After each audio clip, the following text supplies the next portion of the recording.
India laws. And it's really sad. My 4-year-old daughter, she saw my sadness and offered me her mantra for happiness, the food for gods, a chocolate. Imagine the same situation, a Dairy Milk ad where there is an abstract match and Kenya loses or India loses, some country loses, and there is a small boy who says, "Koi to jeeta na, let's celebrate." Yes. The food of gods, God's blessings, chocolates. Are you stressed out? I have the perfect solution, and that's chocolate. So, I'm here to tell you some little facts, some mythbusters about chocolates. So, what exactly is chocolate?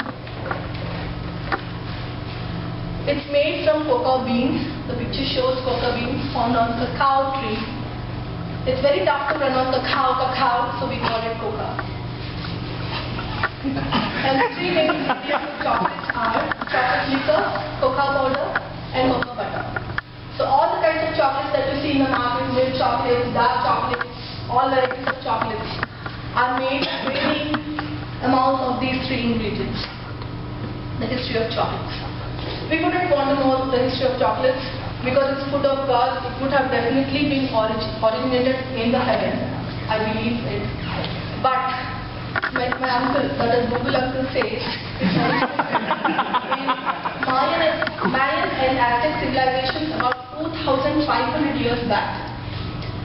These people were so crazy about chocolates that they considered it divine and they even went to war over it. It was considered as a currency. Barter system. For the first years of its consumption, chocolate was widely used as a drink with a mixture of lots of spices.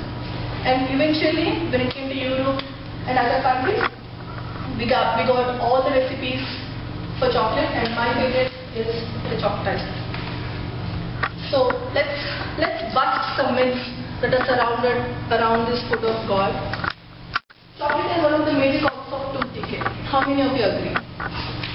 Okay. Experience. But it's a myth. The fact is that tooth decay is caused by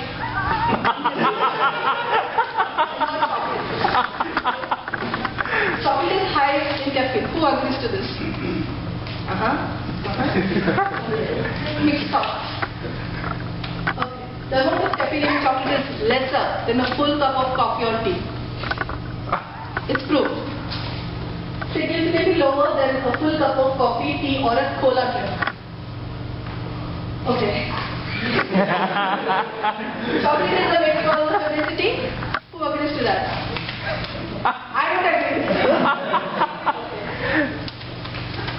Not only chocolate, any food is taken in excess. Don't you think so? Chocolate promotes acne. Who agrees to this? There is no correlation between acne and chocolate. Acne is caused by obstruction of sebaceous glands, which can happen with any oily food. Chocolate contains less fat than one whole puri. Chocolate causes headaches. Okay. I've tested it myself. Whenever I and the headache actually goes. It doesn't cause headache. I think purely out of my bliss reasons that chocolate removes the headache from my physical system.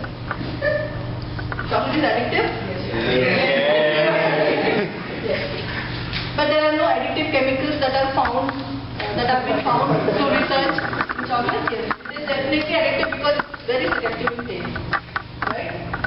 Now, the other side of the coin is the health benefits of chocolate.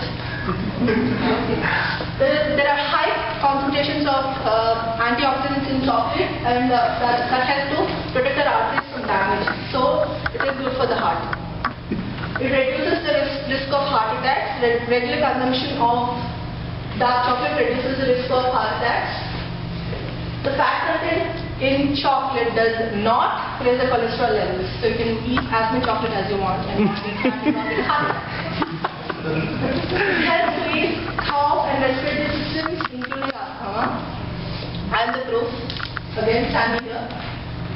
It increases the serotonin levels, which is the hormone that gives the feeling of well-being, and it's considered as an aphrodisiac as well. The serotonin levels grow. And a substance called theobromine present in the chocolate is widely seen as a stimulant in human beings. However, in raced horses, it acts as an extra stimulant. That is why chocolate is banned in races, in horse races. But that was actually taken as an advantage with raced horse owners who used to give chocolates along with the oats to the horses to make them run faster. And one final fact is that chocolate is not good for dogs. So any of you who have pets, please don't feed chocolates to your pets if it's a dog. And for real science, the main health benefit of chocolate is that it just makes our life so meaningful and so beautiful, right? You all agree with me? I thought of getting a chocolate, but today's Sunday and I couldn't find good chocolates anywhere, but I'll definitely send you. So, let's indulge ourselves.